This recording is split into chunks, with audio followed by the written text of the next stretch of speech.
George Glinski here from Toe the Line, joined today by Toby Bindon. Toby, how you doing, my man? I'm very good, thank you, George. How are you? Yeah, excellent. Very, very happy to hear a fellow Southerner in BKB now. Obviously, you're the new signing at BKB, around 70 kilograms. But before BKB, you had a very extensive K1 and Muay Thai career. Can you talk to me a bit about that combat sports career? Yes, so originally my father got me involved in martial arts from about the age of 4. He still trains to this day. He's an avid martial artist, trains every day. So I grew up around that. Yeah, he got me involved with more traditional martial arts to start with, and then that progressed onto kickboxing because I always preferred the combat side of it. So was training kickboxing, full contact kickboxing for a bit, up until the age of about 14. Had kickboxing fights, won some kickboxing titles, just sort of local area and sort of the kickboxing titles, and then I wanted more. I wanted something a bit more powerful, and that's when I discovered Muay Thai. I went over and travelled to Thailand, trained out there with the Thais, and fell in love with it even more. So then I came back, obviously, to England, and I found my local Thai boxing gym, which was Fightworks Academy, which I still train at now, and started competing Muay Thai. Had my first fight, won that by first round knockout, and just found my calling, of in martial arts. That was my thing. So won some different titles. I won the British Sanchow title. And also I've won the WBC National Muay Thai title. So I'd say you've achieved a lot. You fought the likes of Andy Turnland. You had a very extensive career. Yeah. I've got to ask then, coming from the kickboxing, the Muay Thai, you also did a bit of unlicensed boxing, of course.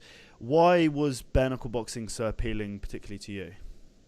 So yeah, I've always enjoyed boxing. I've always trained alongside my Thai boxing. I've always trained specifically boxing because my hands were always my stronger part.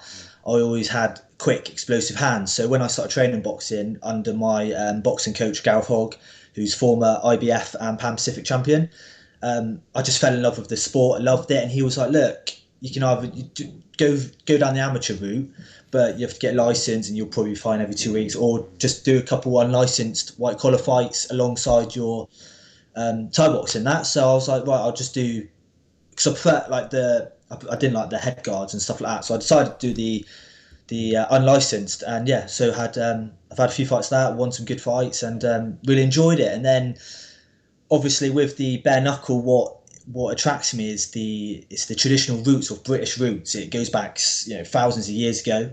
They were doing it now, and Brits are doing it then, and Brits are doing it now.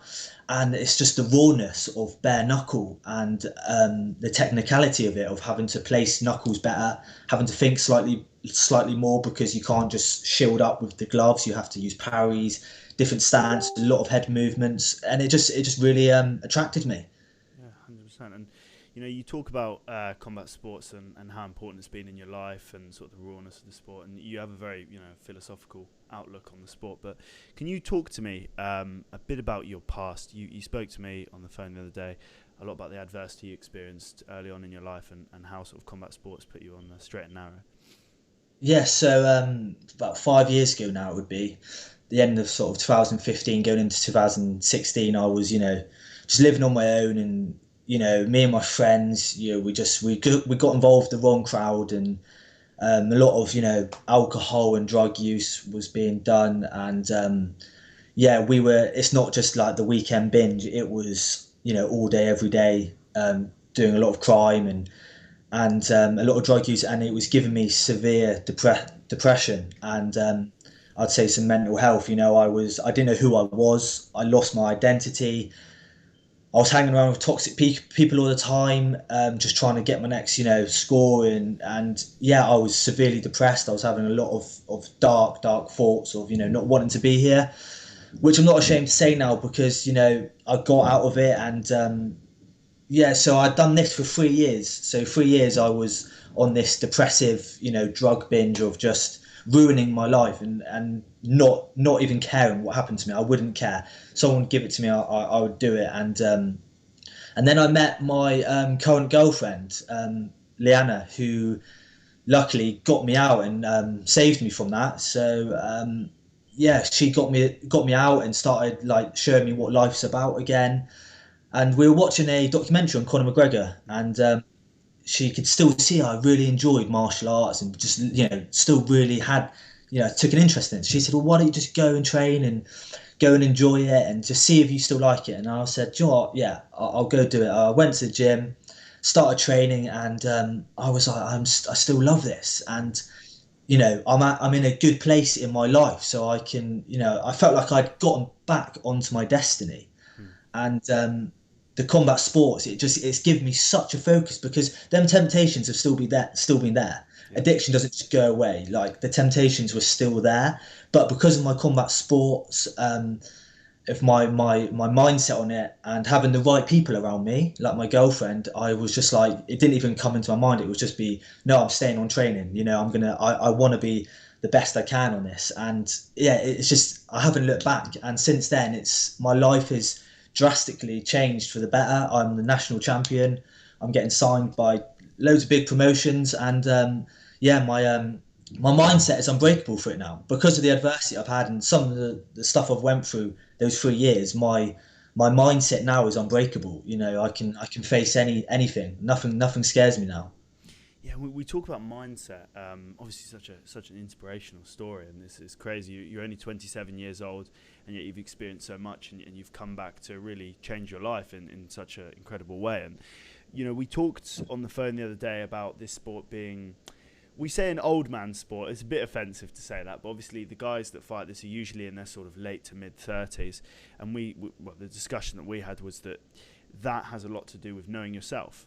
But of course, you've been through such a life-changing experience that I'd be right in saying that you know yourself better than most people at 27 years old. Would you agree with that statement? Yeah, I would totally agree. I mean, I'm so comfortable within myself now, and I know myself, so I'm completely free. I feel like I'm completely free, and I take on all challenges that come my way, because I know if you work hard enough, you will beat it. And not just in fighting, in life, if you work hard, you will get to where you want to be, and you can be so low in your life, but when you're at the lowest of the low, you can only go up, and you just have to stay focused. And yeah, I feel like I can take anything on, and yeah, it's actually, now I'm thankful for it, for what I've been through. I'm very thankful because not only has it made me a better human being, it's made me a great father. I can show my two beautiful kids and guide them the best way I can, so they lead a loving, successful life where they're happy.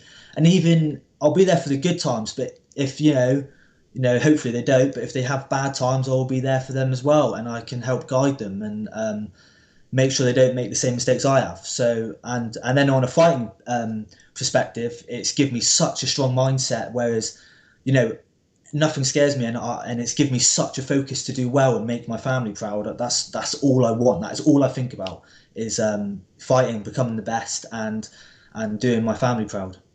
And outside of bare knuckle boxing, it's pretty exciting times as well, obviously with the K1 and the Muay Thai, but specifically with Lethwei. Now, I don't know how many people watching this will know about Lethwei. You've obviously just been signed on to the WLC at the same time as BKB. Can you explain to those who might not know what exactly Lethwei is?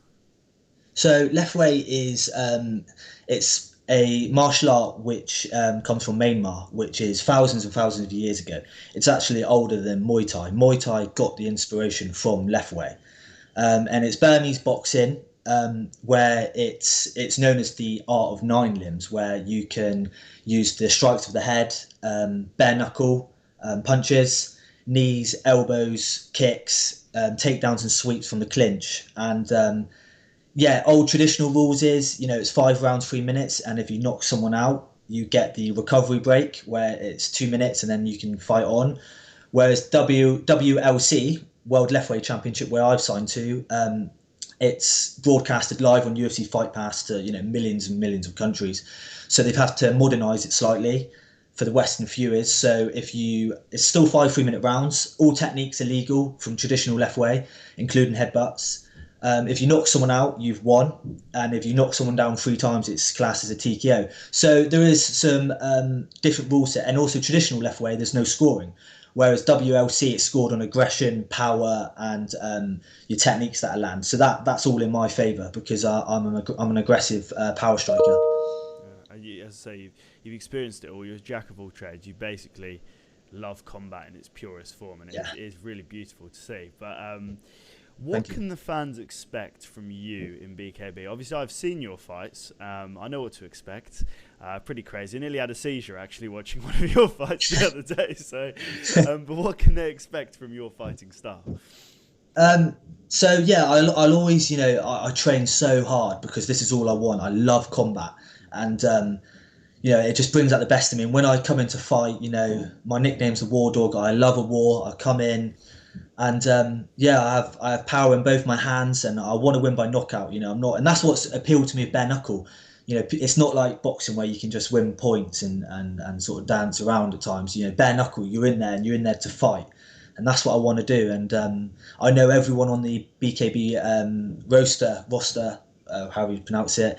Everyone comes to fight, and that's what I'm really looking forward to. It's just you can expect an explosive fight from round one, and I hit hard. So Yeah. And are there any fights that you're looking at all in BKB?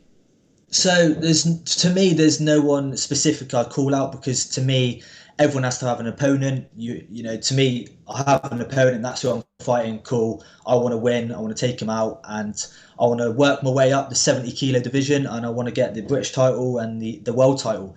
So whoever they put in front of me, that's who it is. That's cool, and I'll work my way up. 100%. Anyone you've watched at all that you sort of would model yourself off, or someone that you're a particularly big fan of in BKB? Any inspirations there? So, to be honest with you, I enjoy all the fights I've seen so far on BKB. The official BKB is it's been very exciting, and it's been really good. I love Tony Lafferty's fights. He comes for a war every single time, and that's what people want to see. So I really enjoy his fights. Jim Sweeney, of course, Tyler Goodjohn, all these guys, they all put on really, really good fights. So, Rico's at Bonbon, Bonbon Franco. Franco. Yeah. Mm-hmm. Yeah, I loved his story of winning the prize fighter, and then and winning that showed me a lot of inspiration. And he comes from a Thai boxing background as well, so that was I enjoyed watching that. Yeah, it was great. Something we must mention. Obviously, you're under 30 years old, so there's a potential at the moment with the new documentary coming in from the BBC, focusing on fighters under 30 years old and their career and how they're transcending the sports. How exciting is the opportunity of potentially being involved with that for you?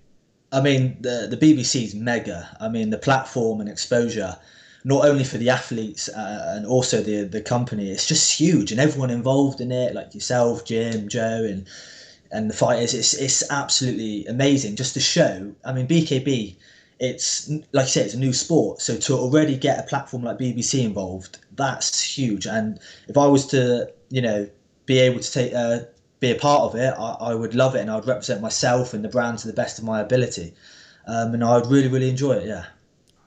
Well, as I said, it's been an absolute pleasure, Toby, and as I say, very nice to speak to a Southerner. We obviously share the same lingo. Likewise. So, sponsors, people you've got to thank for this next upcoming fight. Obviously, you don't know your opponent just yet, but for your journey so far.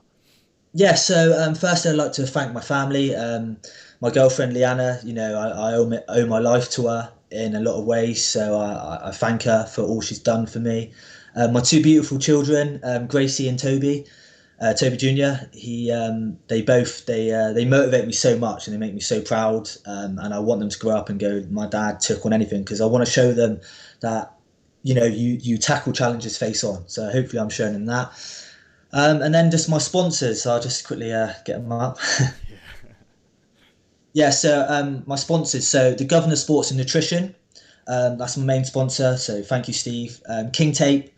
They supply me all my hand wraps, fantastic tape, t-shirts, Hayes Empire Clothing, and Riviera Roofing Company, who helped me out. And then I'd also just like to thank my coaches. So Chris Maluish from Fightworks Academy, big help to me. Gareth Hogg, at Torquay Elite's community gym for the boxing, and also my kickboxing manager Amir Sabasic, and everyone involved that's helped me on this journey so far. All my training partners, everyone that's been involved, past, present, future. Thank you. Toby Bindon, pleasure. Thank you, George. Thank you.